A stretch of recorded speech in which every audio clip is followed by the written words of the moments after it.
Hiya, it's Joey Reynolds broadcasting from the home for the relatively unimportant. And I'm sitting here in Florida where all the New Yorkers are moving to. So here we go again with those Jews. Boy, they come down here, you can't get enough of them, you know. No, seriously, you know, I had the Jewish Hour every week on WOR for about 15 years, but I was never a Jew. And they didn't know that until one night I slipped. We were doing it on a Friday night when Jews aren't supposed to listen if you're Orthodox. You can't touch anything electrical. And of course, on Thursday night, one week I slipped and did it on Thursday night and got caught. Well, that was a big one over at the Hasidim. I forget which temple it was, but I think it was, I call it the Temple of Doom because, boy, did they bring me down one night. But anyway, you know, I'm a Jew at heart. See, all Christians are Jews because Jesus was a Jew. But let's not do that broadcast. No. Although I was at WKBW, which is well-known Bible witness, and I worked at WIBG, which is I Believe in God. I'm Christianed out. and we got Jay Sorensen here, who of course is a crossover because he's half Jewish. Well, the bottom half, right? Yeah, that was definitely Jewish. Yeah.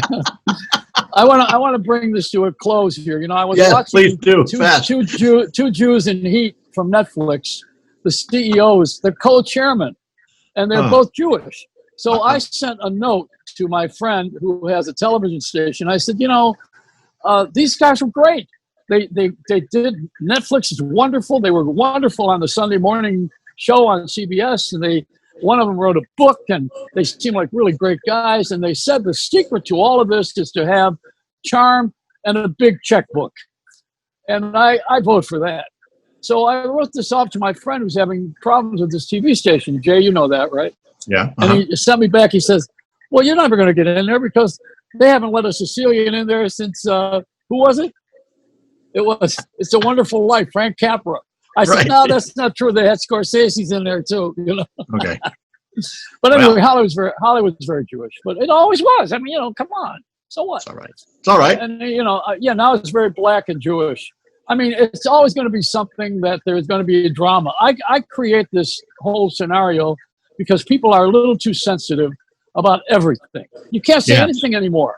No. You know, because no matter what you say, you know, if you say something really raw, then you're a pig. If you say something that's controversial, then you're just looking for ratings. You're never going to get it right. So I want to tell our guest here, who's sitting here patiently, we haven't introduced him yet, but he's a wonderful, wonderful talent. And I sounded like a Sullivan there. Wonderful, wonderful talent. And we got Jay Sorensen, who has an experience with Frankie here. You will introduce him because he's I know you love him, and we got to have you in here somewhere because you're the music maestro. Yes. And he's even won Academy Award music, you know, not just Grammy crap. Yep. You know, I mean, you got the big stuff. Mm-hmm. So I want to tell the one story before you introduce him here. This might get this out of the way. I had an experience with Mickey Rooney. I did a cooking show with his wife from Hollywood years ago, Jan Chamberlain. She's a country singer, and Mickey was in Sugar Babies at the time. He was making about $10,000 a night for the show. He and his that show was a hit. It was a big hit on Broadway. So what happened was Mickey he won everything. He had an Oscar, an Emmy, a Grammy, and a Tony. He got the full complement of he had everything. It's now, what I did in the cooking show was I took the Oscar and the Emmy and I used it for a doorstop in the kitchen where we were doing the show. And Mickey came home. Now, needless to say, I told him he was taller than the Oscar. Needless to say, I almost had an Oscar and an Emmy on my head. Yeah, and elsewhere. Or was it a Grammy? I don't know. It was a Gimme Award, one of those awards. Anyway, introduce Frankie here so he can get bored and leave if I don't get him on here soon. Franke Previte is someone that I've been following for a long, long time, behind the scenes mostly with him, particularly. But, you know, I worked on the radio, and we were one of the first radio stations, I believe, to play his massive hit in 1980, I think it was, and it was called Sweetheart. Frankie and the Knockouts was the band. Oh, yeah. Right? Oh, yeah. Yeah. Frankie, welcome to the show. Jay, Joe, and Frank, thank you for having me. Appreciate it. I think I played that record. You probably did. Hopefully. Yeah. Everybody did. Yeah, it was a monster hit. Yeah. Was that a million seller? I don't remember if it was a million seller or not. But you know, it was a top 10 single on Billboard. Yeah. So it was my first ever hit record. So, you know, that was me driving down Livingston Avenue, singing on the top of my lungs, blasting the radio. So, you know, thanks to radio and all the fans, I had a top 10 hit. Yeah. Is that thing over there behind you, does that belong to Mickey Rooney? That is. I broke into his house just yesterday. Well, see, he's got that elder abuse thing going. Well, not now. I found it in the kitchen. Yeah, really? Good. Oh, here we go. That's all I need. Call Jan quickly. Oh, great. Man. But you're great. You're great, Frankie. We want to know more about you, but not your resume, because, you know, all of that. We know you're famous and you have all these hits and all this. I mean, you can do that on Entertainment Tonight. Okay. But what I wanted to find out here is a little bit more. It's not an interview, as you know. It's just friends talking, and we don't know each other that well. I would have, if I could have gotten you, I would have had you on that show on WOR all the time. But you know, we didn't never connect. But you know, you're a terrific talent, and I know all of that. But Jay seems to think that I should read your resume. Isn't that right, Jay? Well, usually that's a good idea. But, you know, the style of the late Joey Reynolds is that you would prefer to just speak with someone and all the stories come out in the discussion rather than going through a resume. And I see some merit in that. I do. Well, you were sending me a video of his. Well, let him talk about it. It's called Voices for One World, and we would love to hear about that. Yeah, what's that, Frankie? So back after I won Mr. Oscar back in 1988, I got chosen to represent United States as one of the top 25 songwriters. So I went to the Soviet Union on a songwriting summit. Right around the Glasnost era of Moscow in the United States. And they picked 25 of their songwriters, and we did a songwriting summit for 9 days. So I went there with Barry Mann and Mike Stoller and Cyndi Lauper, Desmond Child, Diane Moore. 25 of us went there. Wow, and great. in 9 days, we wrote 50 songs. Wow. And one of those songs was called One World. And so we came back home, and Columbia Records did an album called Music Speaks Louder Than Words. And that One World was recorded by Earth, Wind, and Fire. So now let's go 30 years into the future here. And I'm sitting talking to all my friends that are musicians and actors and telling me, how am I going to pay my bills? This pandemic is destroying our industry. I don't know how I'm going to survive. And then I started doing talk shows and radio interviews. And one of the questions was, how are you going to survive? How are Americans going to survive, songwriters and singers and musicians going to get to the other side of I said, wait a minute. It's not about America. It's about the world. We're all in this. And when I said, the world, I realized that I had written a song 30 years earlier called One World. So I called the young lady that I wrote the song with, who came to Russia with us, Pamela Phillips Oland, and I wrote it with a blind Estonian. And his writing partner, his name was Sergei Manoukian, and his writing partner was Mick Targa. And so we decided to re-record the song, and we have all of these musicians and singers donating their time and their efforts to re-record the song from their homes, sending in files to this guy named John Gilliton, who wrote a song called New Attitude for Patti LaBelle. Yeah. And so we recorded the song and we put it out there, and we said, you know what, let's give all of the proceeds and downloads to the Musicians Foundation, to the Actors Fund, to the First Responders Children's Foundation, and for social injustice, let's give something to the NAACP.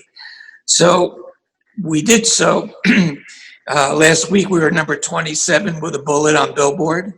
And the song is kind of like a We Are the World pandemic anthem. Yeah. And it's called One World, and we all live in it. And hopefully this song can spark a little healing in us and get us to the other side. Yeah. I have that same belief. You know, I think we need a healing, but I think also we need someone to bring us together. I don't know that that's a president, so I'm not fishing for a political announcement here. But you know, we need some unity, because what we've done is separate with immeasurably, and including with phones. The phone is a wonderful item for communication, and it separates us at the same time. It's a dichotomy. So I was thinking, if we could find something that's going to bring us together, and the music is healing, and music and comedy always work. Not everybody thinks what we do is funny, but you know, everyone's got a different sense of humor, and everyone has a different sense of song. You know, I was listening last night. I forgot all about this. I hadn't heard it in years. I was listening to Barry Manilow. I wrote the song, and I was thinking, I forgot about that. I love that. Once I got it in my head last night, I woke up with it again this morning, and like I wrote it, you know. But that's what music does. You know, he didn't write that. I know that. But go ahead, Frankie. What were we going to say? Well, I'm saying that, you know, that's what kind of music does. It takes you back to a place where you were when you first heard it. It takes you on if it's a 3-minute song, or it takes you on that 3-minute vacation away from your troubles, just like a good joke does. And so, you know, I agree with you. You know, having a sense of humor and comedy and music are healing to us. And for me, sending people to, like, our website is oneworldoursong.com, and you'll see all of the different endorsements. I have like Patti LaBelle endorsing the song, and Kenny Gamble from Gamble and Huff, and Tico Torres from Bon Jovi. So all spectrums, actresses, Christine Ebersole, are all part and parcel of, you know, endorsing One World. And it's a great cause. It's a really good song. Excuse me. I'm losing my voice there. And I think it's a way for us to heal. It's a healing power of music. I think about the people I know who you know. Tony Camillo. You're speaking of Tony Camillo produced me. That's where I heard your name. Okay, now I remember Tony's house. I was really good friends with him, and Tony passed away about 2 years. 2 years ago. I was at it. Yeah. I was at his wake. Yeah. Oh, I love Tony so much. I went to visit him in the hospital. You know, when he was in the hospital. Right. We saw him, and he was very cheery. You know, I mean, I took video with him and everything. He was pretty good. And then when he went home, he kind of lost his. I think he got early dementia. Yeah. And that's a terrible disease. Tony was was a mentor to me. You know, taught me a lot about arranging and writing songs. And I used to sit in his basement and just watch him go to work. You know, Midnight Train to Georgia, and all those background parts, and all the great songs and arranging that he would do. That was my musical. My dad was an opera singer, so those two people were really mentors to me to help guide me to win an Academy Award. For what? What did you get the Academy Award for? I wrote, I've had the time of my life from the movie Dirty Dancing. And I also wrote Hungry Eyes from that same movie. And it was a really good year because Sammy Davis gave me a Golden Globe, and I got a Grammy nomination. And one of my favorite things to say is that I won the ASCAP Song of the Year, which was the most played song in the world that year. So that to me is I'm proud of that as I am any of the other awards. And that song. I thought at the go ahead. I was going to say, and that song because that's what I want to do here. It's the 15th biggest song ASCAP has ever had. That's pretty amazing. So guess what number one is, Jay?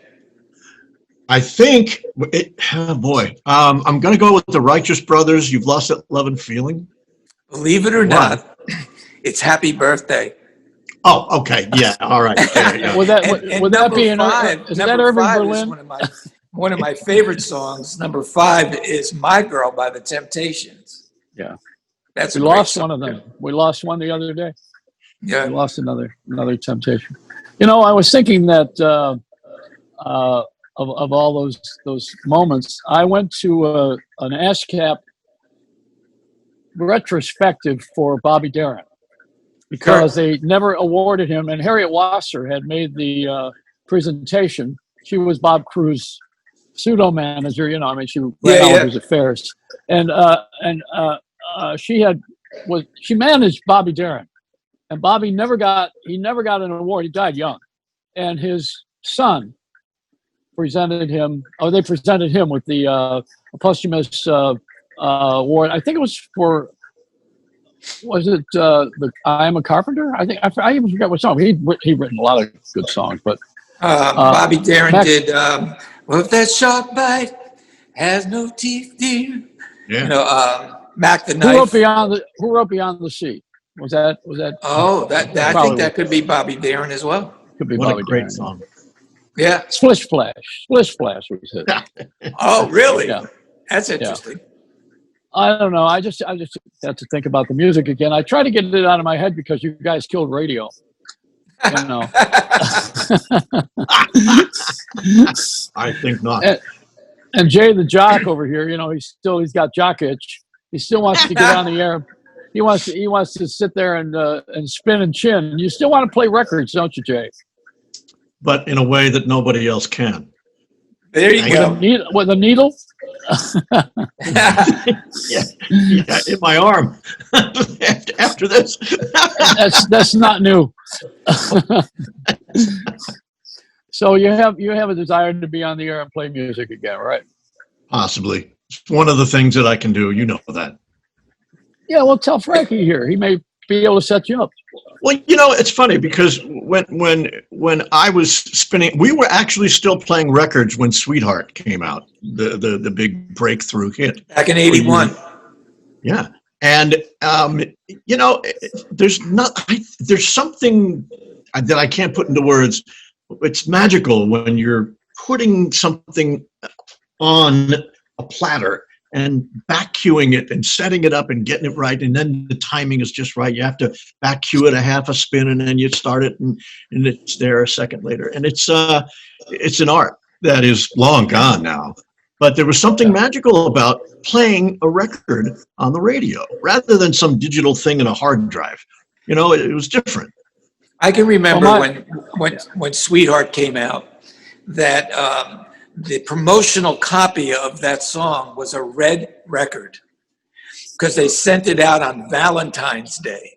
I remember that, yes. And all of the program director's secretaries got a box of Godiva chocolates. Really? No, that's a smart move. Wait, this sounds like Ronald Luxembourg. No, it was Jimmy Einer. Oh, boy. Okay. I'll tell you, those guys, they knew how to promote it at Columbia. Oh, yeah. Well. Oh, yeah. That was the #1 record company for years. Of course, they did the pressings, too. You know, they had 3 pressing plants. And and when Sony bought them, then, of course, they went to DVD.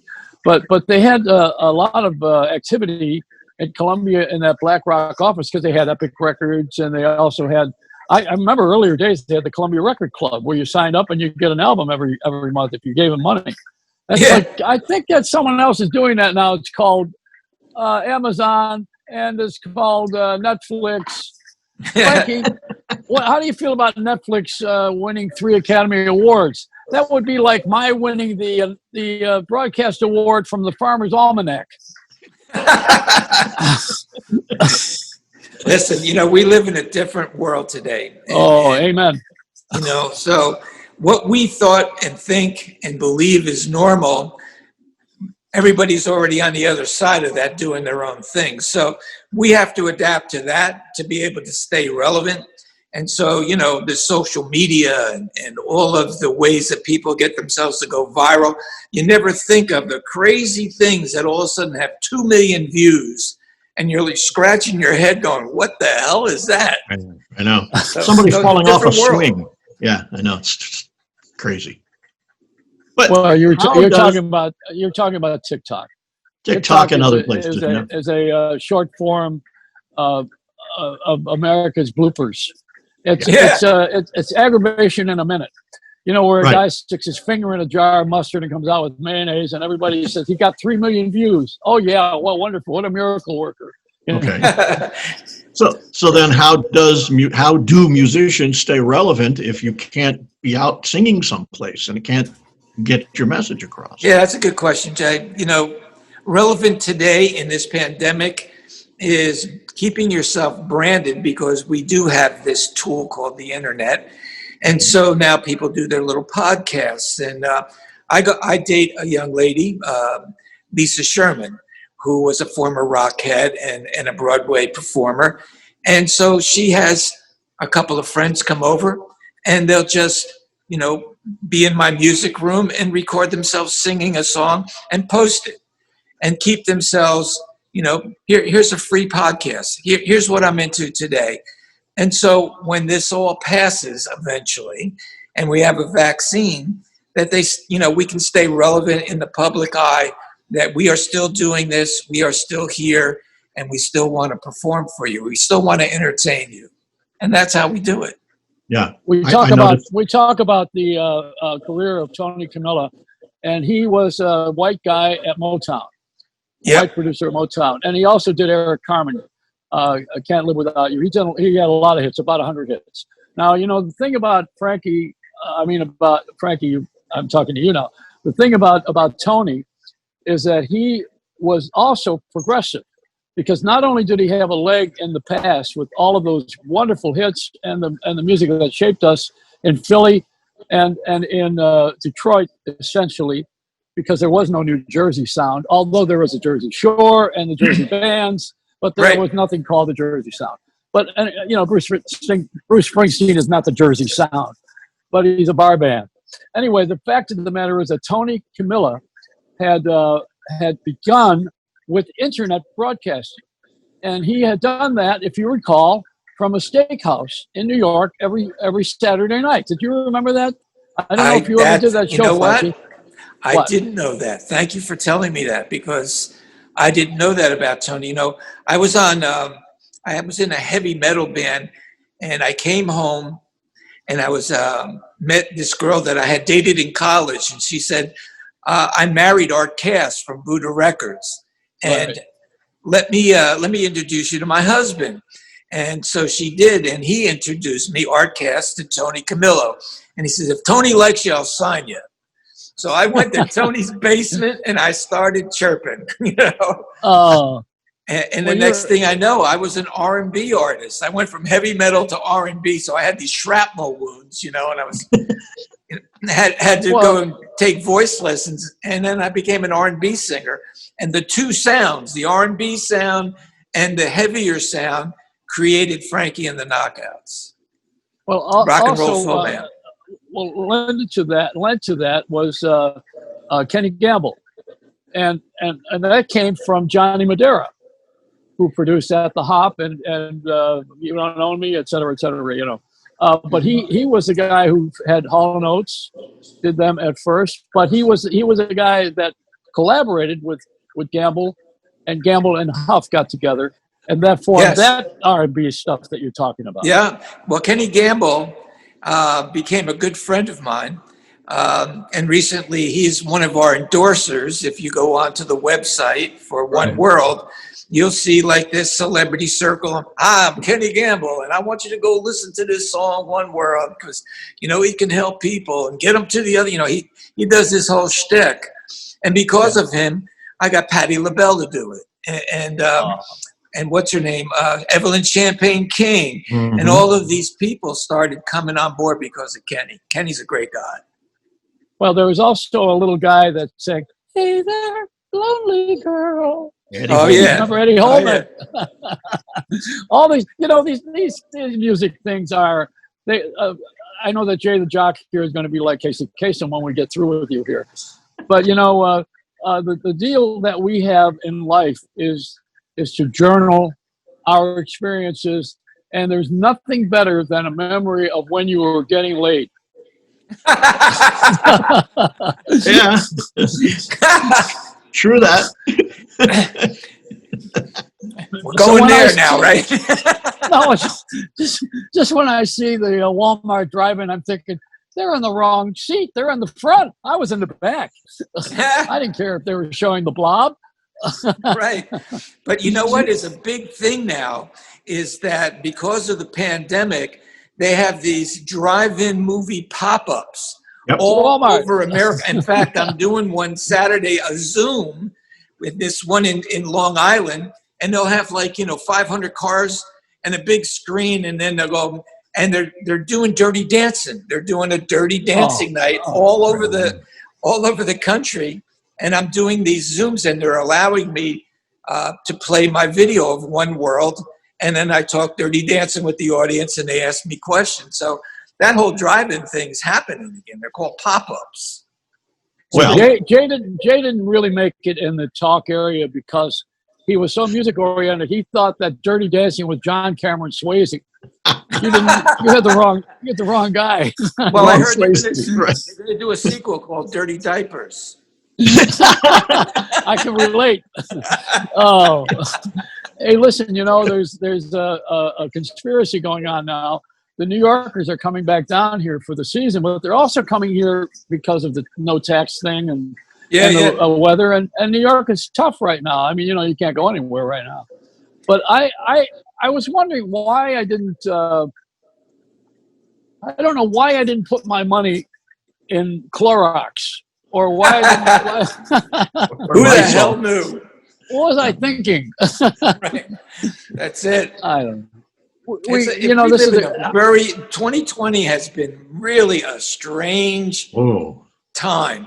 And I was thinking when New Year's Eve, and I'm saying 2020, perfect vision. Man, must have been cross-eyed when I said that, because it has really, really been a strange time, but also it's given us a time to reflect a little bit on each other and your loved ones and things that really mean something to you. So I have to try to look and find the good in everything that I can keep within me and pass it on, to whoever I can to try to get us to feel good about this is going to end and it's going to be okay, because we always somehow we will survive. Well, I think you're right. I'm a positive thinking person. I mean, it ranges from Joel Osteen to Mother Teresa on the religious spectrum, and then on to the positive people. Joe Biden, who invented the cure for AIDS, he was straight. And there's certain people that done things in our society who, like yourself, who have made a contribution. And Joan Rivers used to say to me, "You don't have to do anything else. Once you make that one score, like you have." But we don't stop.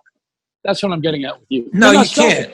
You can't stop, because I think it's in a seed that's in you that grows, and if you stop, that seed from growing, then you go away. And you have to continue to live life. Keep Patrick Swayze said, keep your feet moving. Stay relevant. And so, go ahead, Jeff. No, I continue your thought. I had a follow up. No, I was just going to say this. For me, being that Patrick Swayze meant so much to me, and how he told me that time of my life meant so much to him, because that song was the 150th song that they had listened to for Dirty Dancing, and it was they filmed out a sequence, so it was the last scene was filmed first, and they didn't have a song until the cassette back in 1987 came in, and they went, "Hold on, before we do this scene, we're going to listen to this one more song," because they had practiced that dance scene to a Lionel Richie song, which was a great song, but it wasn't an original for the movie. So they weren't really high on the movie. They were like, all right, let's get it over with. We don't have our song. Yeah. And then Time of My Life happened. And they filmed to me singing that day. So knowing, with Rochelle Capelli. And so he said to me, you have no idea the camaraderie that was created by that last scene to go make a movie. And so when he passed away from pancreatic cancer, I called up the Pancreatic Cancer Action Network, where Lisa Swayze was donating her time, And I said, I want to do something to help. And they said, what's your idea? And I said, I'm going to take the demos that they filmed the movie to, and I'm going to sell them on Facebook, and I'm going to donate the money to you. Wow. And so, $30,000 later, people have bought these demos, and it's on Facebook. It's Dirty Dancing Demos. And I donate all that money to them. Again, music can heal. Music creates, it's giving back. It's what you talked about, Joey. It's about, I can stop here, but why? No. Now I want to tax you a little bit, because you have a certain, we all know that you are a giver. There's givers and takers, essentially. And then there are those who are on the way to giving and taking. But you're definitely a giver, and you're a lovely man. I know that because Jay has been trying to get you on this show forever, because he kept telling me, I know Jay for a number of years, since Lakewood, 1973 we met. Yeah. And and you're one of his favorite people, and he kept saying, you got to meet Franke. And I never realized that you were tied in with Tony Camilla. Or I said, oh, whoa, I know him, but I don't remember where. Now I love it, because now I know that we're family. There you go. Yeah. Well, that's the beauty of the music world. The music world does revolve around itself, and it's quite a camaraderie. It really is. Well, it's a big world, but it's a small circle of people that, connect to each other. Down in Tony Camilla's, Dave Dominich, who was their engineer. And, I spent so many hours with these people. They become like family to you. Yeah. So I totally get, what the music industry and what the arts can do for you. Yeah. The only thing I don't like is when someone goes to a ceremony for a celebration, and then they bring up an issue that has nothing to do with why we're gathered. That's the only. I never liked that from when Marlon Brando talked about the Indians when he got the Oscar. And I don't like using that platform, only because you have everybody there. Like, it would be like taking Super Bowl halftime and then all of a sudden going into Black Lives Matter. I don't think you should do that there. I mean, there's a place for it, but that's not, in my opinion. And I think most people are tired of that now. They're probably going to do away with those big shows, because all it is just one big, let's hold up a sign fest, and enough. Let's celebrate the arts. Celebrate the art. Well, there are the moments of Super Bowls that you can remember. For me, it's like when Prince performed and it started to rain. Yeah. And our moments. It was purple. Yes. There was unbelievable moments. So there are going to be great moments, and there are going to be moments where you go, I don't know why they got those guys on. But, I guess there's a market for everything. And just because you and I don't like it doesn't mean that, there isn't an ask for that seat somewhere else. Oh, yeah, sure. Yeah. Sure. Well, I'll tell you, I was in the Godfather movie. A lot of people didn't see me. I was in the trunk. But nobody ever forgot me. So hold up that statue. Let's see what that looks like. Come on, Frank. You got to be proud of that. Can you lift it? This is my manager. I'd like to introduce my manager. His name is Oscar. It's very cool. That's very great. Cool. What a wonderful honor that is. Boy, I don't know anybody who ever won an Oscar except for when I worked at 20th Century Fox. Well, yes, you do. You know Mickey Rooney. Yeah, I know a lot of people. I'm so happy to meet you on our little hang here. Yeah. What song are you working on now? Do you want to talk about it or not? Well, since One World has really started to take off, I spend at least 4 or 5 hours a day doing interviews and, looking for a sponsor. I think once I get like a major sponsor to, and I'm going to donate that sync license money from whatever commercial to the charities. So like, let's say United Airlines, because they use a globe, One World. Right. And, get it so it becomes more global. And so that's my goal right now. I'm just sticking to trying to get us through this pandemic and get us to heal each other, because there's so much craziness in the world right now. We need to heal each other, and that's what I'm doing. It's wonderful. I'm glad that you took time from taking that flag down off of the New Jersey Turnpike. It's very kind of you. No, they rescinded that just before airtime. Oh, no kidding. Now the flags can go back up. Yes, they moved it to the Parkway. Yes. I don't know. I can't tell you. That state has been. It's. I married a girl from Jersey. Yeah. Oh, I didn't know that. Yeah, and I had to return her when we got divorced because there was a deposit on her. That's funny. I'm living with her. She's my ex-wife. She's in the other room now, wondering what I'm doing. But I actually wrote "Time of My Life," exit 140 on the Garden State Parkway.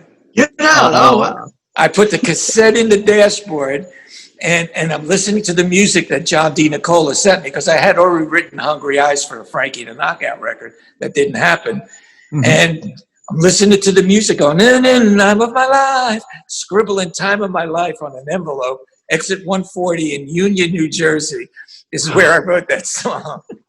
Oh, did you have did you? I call the Garden State the thing that grows there is toll booths. Yeah, they got that down. Yeah. Why do you think New Jersey is such a hotbed? Jay, tell them about. No, go ahead. Tell them about your experience with Jersey. You don't ask him a question about a hotbed of Jersey. Tell them how you made it a hotbed. Well, I was playing records at places called the Beach House in Point Pleasant Beach, and Art Stock's Royal Manor on Route 35 in Wall Township. Yep. And I was playing music that could be considered disco, but it was pre-disco. It was just before all the syrupy stuff happened with the strings and the big brass and all that stuff. Yeah. And I started blending these beats together before I even knew what the hell I was really doing, and then stumbled on it and noticed that people stayed on the dance floor, much like a band would be able to do if they continued to do some kind of medley where you'd go on for 10 minutes. And I was able to do that with 45s. And that's how that's not easy. No, it's not. And I did it with non-variable speed turntables too. So I had to have the song in my ear and know what it was about and know how it fit and knew when to blend it. And Bruce Springsteen walked into the club I was working at the Royal Manor one night, and it was just about the time before, maybe right after Born to Run album came out. Which is 45 years ago. It's very strange to hear that. And he just stood in the room that I was in. It was a music room for just the DJ. The band was behind me in that big monstrous club, and he just stood there with a beer and kind of shook his head at me a couple of times. He realized, I guess, that I knew who he was, but I didn't call attention to them, and I'm sure he was kind of happy about that. But, that I think he was giving me his little nod of approval that night. Absolutely. Because he saw what I was doing, and I was using funky records that were out at the time, things that were not quite the disco thing yet. And that was good for me. And Joey, made me use that more at a radio station we were working on together. And we've worked together now for 45 years. Well, what you were doing is an art form. They have people that do that mixing now at different places where they're, spinning records and then, beats. Every Saturday night, there's a guy named Bob Pantano. Oh, I know him. I know Bob. Bob Pantano's on WOGL down in Philadelphia. And he spins, does the same thing, spinning records in one into the other. And he's a big, big fan of One World. He plays One World all the time for me, but he does exactly that. Takes one song and mixes it right into the other, and you don't even know you're in another song. I know. It really is. There you are. So it's an art form. Yeah, it is. You can't give us a little sample, can you? Right here. You got any of the music with you? I don't, but maybe Jay does. No, I don't either, and I don't have this system. I mean, I got to go online, and I got to go to One World to find this out now. Yeah, oneworldoursong.com. That's it. Yeah. I mean, we got to get you a sponsor. You need a sponsor. Yeah. I definitely, if we get a sponsor, then we're going to take this song for these charities and really, because a sync license is a gift that keeps on giving. It's not usually a 1-year sync. They do 2-3-year sync licenses, and that would make these charities really, help a lot of people. So yes, you have a lot of people hooked up on this particular. I saw it on you did a Zoom video, and it is just fantastic. It's just fantastic. Yeah. Well, thank you for being with us. I don't know what to say except we have a little wrap here. I want to tell everybody that I'll be back doing my dancing again. It's a new movie called Stupid Dancing. And I'm very happy to have met Frankie online here. I mean, this is a great way to meet you. You don't have to get, this is one place where it's safe to meet me because you can turn the damn thing off. Yeah. No, you're great. You're really great. So I love the fact that you have the passion and the energy. And I don't know that it's give back. I think you just give. I don't know if it's back. You're just giving all the time anyway. If you look back, then you say, okay, I gave back. But I think you're giving forward. That's my opinion. I like that. It's a good way of putting it. Yeah. Thank you. Thank you. True. Thank you. You're wonderful. Let a smile be your umbrella, but don't get a mouthful of rain.